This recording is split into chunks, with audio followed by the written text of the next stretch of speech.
The Apostle Paul, in writing to the Ephesians, says, I urge you to live a life worthy of the call that you have received. Each of us has received a call. There's a general call that all of us have. There's a call that all of us have as baptized Christians. There's a call that each of us has in our own particular context of our life, in our family, in our school, in our work.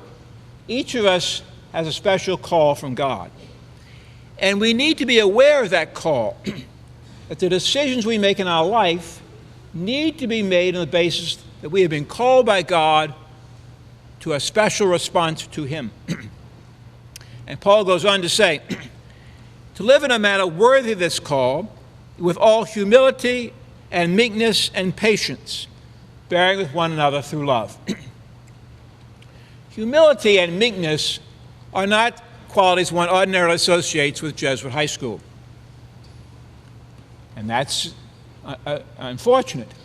It reflects a sense of values that sometimes are displayed and sometimes misinterpreted.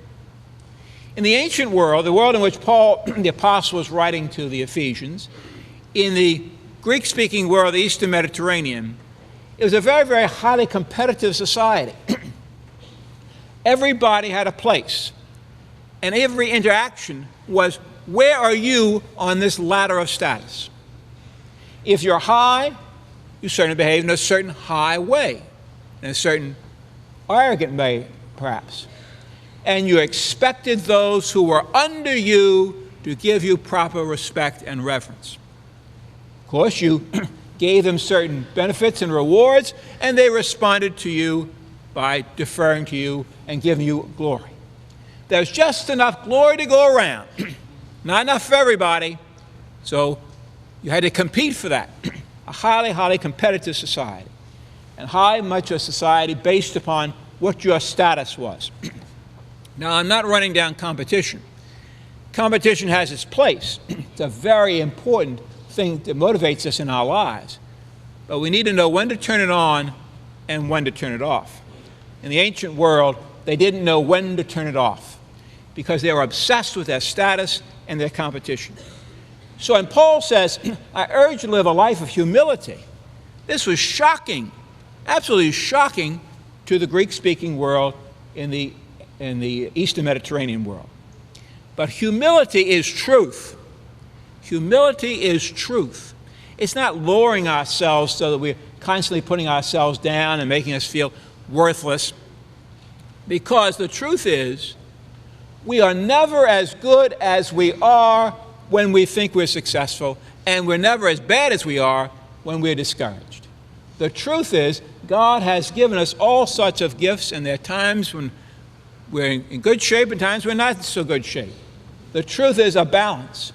The truth is acknowledging that all we are and have comes as gift from God. That is the truth.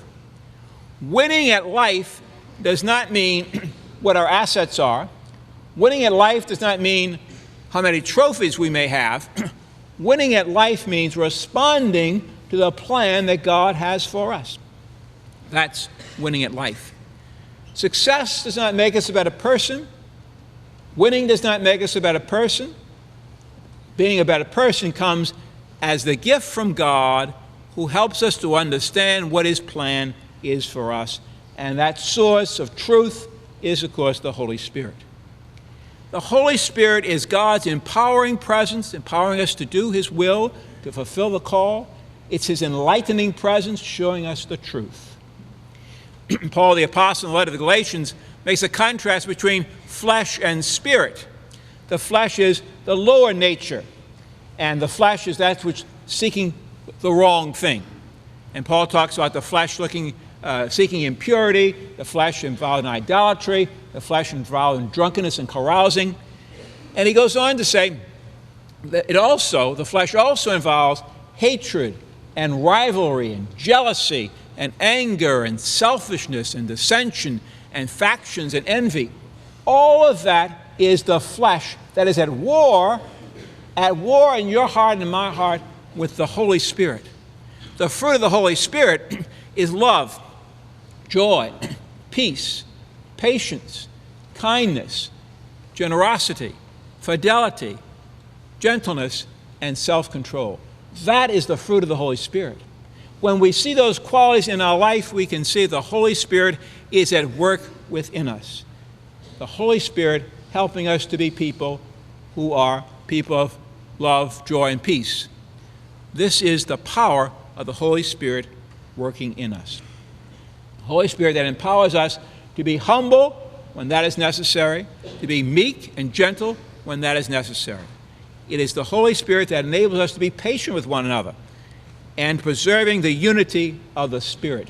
The Holy Spirit wants to unite us, wants to join us, but there's that flesh within us that is our lower nature that makes us envious, that makes us entitled, that makes us want to be considered to be the elite.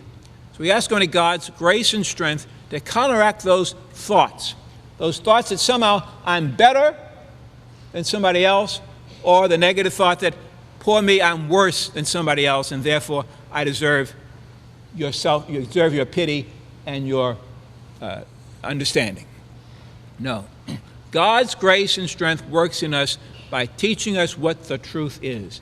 And the truth enables us to be bound together, not separated, not competing with one another on the wrong things. Compete in the proper way, turning it on when it's proper, turning it off when that's necessary. So we ask only God for His grace and strength each day to be open to the enlightening presence of His Spirit and the empowering presence of His Spirit that enables us to fulfill His will in our lives.